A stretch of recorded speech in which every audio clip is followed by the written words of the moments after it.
When you have a rental property, you obviously want to make money with it, right? That's the goal of most investors.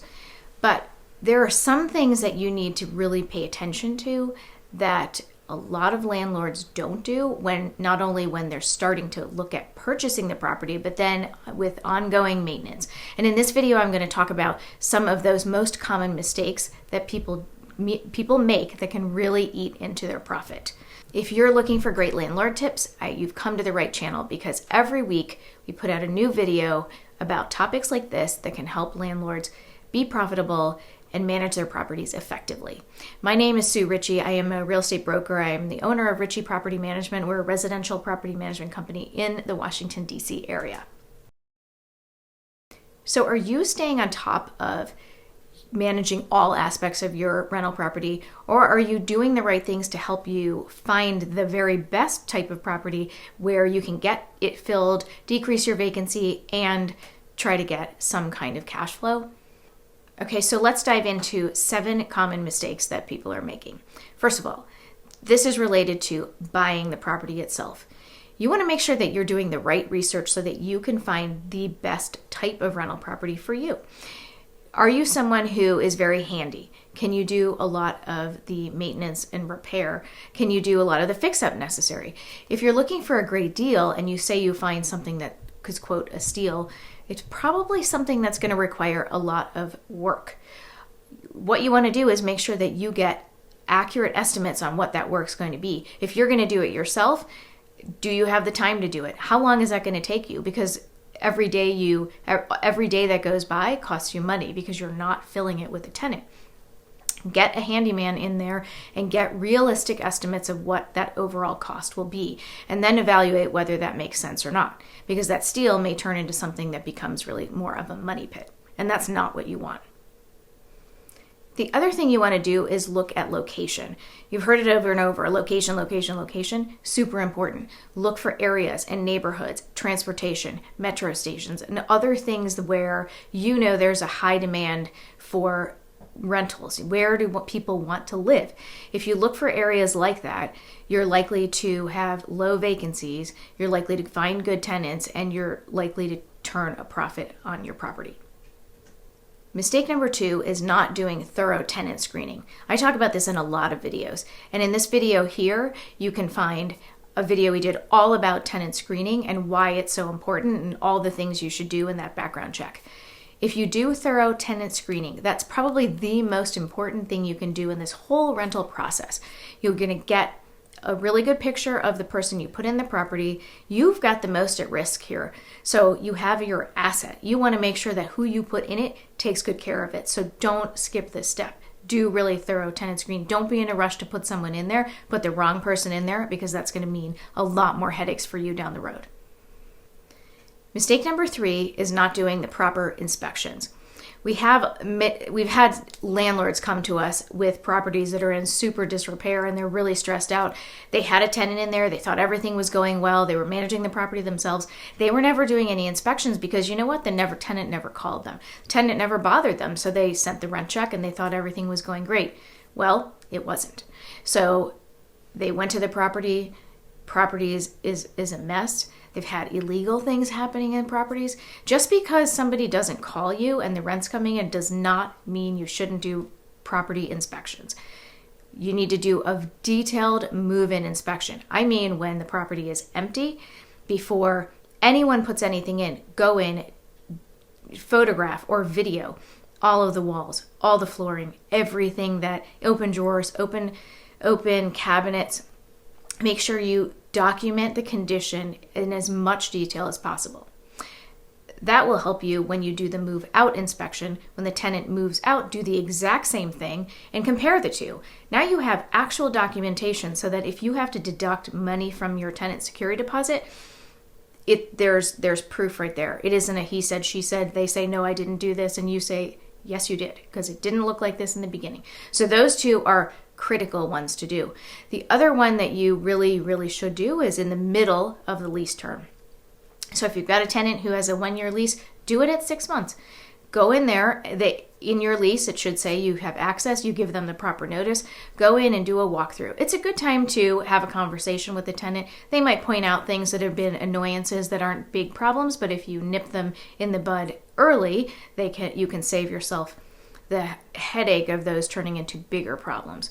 But you want to go in and just do a quick walkthrough. How is the tenant living? Are they taking care of the property? How does the outside look? And if they are not doing as good of a job as you want, have a conversation with them and ask them to do more of this, or take care of the bushes, or cut the lawn, whatever it is that you need. But you need to do those 3 things at an absolute minimum. So don't skip inspections. Okay, mistake number 4 is not taking care of maintenance issues. So no one wants to spend money on maintenance. I'm a landlord as well. I own a management company, but I also own several rental properties, and I don't like it either when the tenant calls and says, this is broken, or this, like, of course you wonder, why are they doing this? It's annoying. You don't want to spend the money. You don't want to deal with it, but you should, and you have to. First of all, taking care of your tenant and taking care of issues keeps that tenant happy and keeps them staying in your property. And if they're happy and they're a good tenant and you take care of stuff and they stay, that saves you a lot of money, because turnover is when it becomes really expensive for landlords. The other thing is, if a problem is small now and you take care of it now, that means, again, like I said, it becomes a smaller expense than if you just let it linger and you ignore it and you ignore it and hope it goes away, and it doesn't. It could turn into something much worse. So deal with tenant maintenance issues, and for all of those reasons, it will make your life a lot easier, and it'll keep your tenant happy too. Okay, mistake number 5 is taking too long at tenant turnover. There's a couple of things that go into play here. First of all, this is an area where you might want to consider hiring a real estate professional to help you get that property rented. We in the industry have the ability to market that and expose your property to hundreds of other online sites, whereas you might put your property on Zillow or you might put it on Facebook, and yes, you're going to get some inquiries, but you will not get nearly the number of inquiries that we are getting on a daily basis for the properties that we have listed for rent. The more inquiries, the more potential people walk through your home, the faster we get a tenant. If your property sits vacant for too long, it just costs you money, and even though you pay a commission to a real estate agent, if they get it rented faster, you come out ahead. The second thing you want to do at turnover is you want to make sure that that property looks great. You want to make sure you have that it's clean, that it's freshly painted, that it looks really good, because if you're advertising a property and you have people coming in the door and it doesn't look good, it's not going to get rented. So don't skimp on those things, because that will cost you money as well. The other mistake people make with tenant turnover is they tend to price the home higher than it actually is worth. So let's say you price your home at $2,000 a month, but you're getting no one. And you, or maybe your real estate professional says, you really want to consider reducing the rent and you're kind of stuck on this price. If you reduce the rent $100 and get a tenant in there, that's only $1,200 potentially that you lost, even though that might not have been the right price in the first place, over the course of a year, versus every month it's sitting vacant, you're losing $2,000. That doesn't really make sense. So make sure you are paying attention to the market, where your property is. Are you in line with other rentals? Are you being competitive and maybe better price? It should show well, be advertised well, and be priced well. And if you do all of those things, you'll really reduce the time during that turnover, and that's the most costly time for you as a landlord. Mistake number 6 is keeping sloppy records. This is a big one because it can cause a lot of headaches. You need to keep good accounting records for yourself, for your accountant, because you want to be able to maximize the benefits of owning a rental property. So keeping those accurately is really important. If you don't have fancy software, just keep an Excel spreadsheet, but make sure you keep track of and document and keep backup copies of things, scan things, but just be really organized with your rental property. This is now like a business. Treat it like that. The other thing is the documentation. It goes back to what I was talking about regarding the inspections. Keeping good documentation of the condition of the property will really help you down the road when your tenant moves out. Okay, mistake number 7. This is one we see for a lot of people who manage their own rental property, and that is getting too personally involved with the tenant. As a property management company, this is kind of one of the roles we fill as a buffer between you and your tenant. Because when things go okay, it's not really that much of a problem, but when they get ugly or get difficult, that's why we become really important.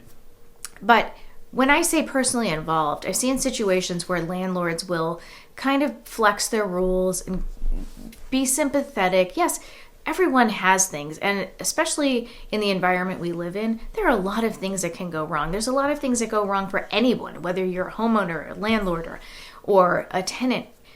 Yes, we are human, and yes, we feel bad for people.